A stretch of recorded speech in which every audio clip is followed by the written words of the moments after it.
खरं म्हणजे दोन गोष्टी मला सांगितल्या पाहिजे. पहिले तर आपल्या सरकारने शेतकऱ्यांकरता महत्वाचा निर्णय घेतला.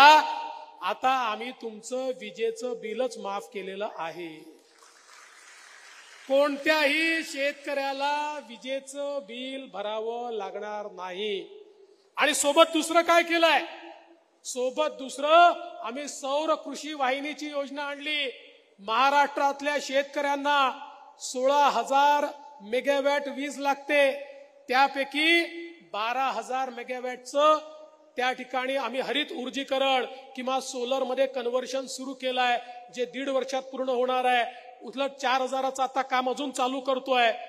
2 वर्षानंतर शेतकऱ्यांच्या शेतात जाणारा विजेचा युनिट हा सोलरचा असणार आहे.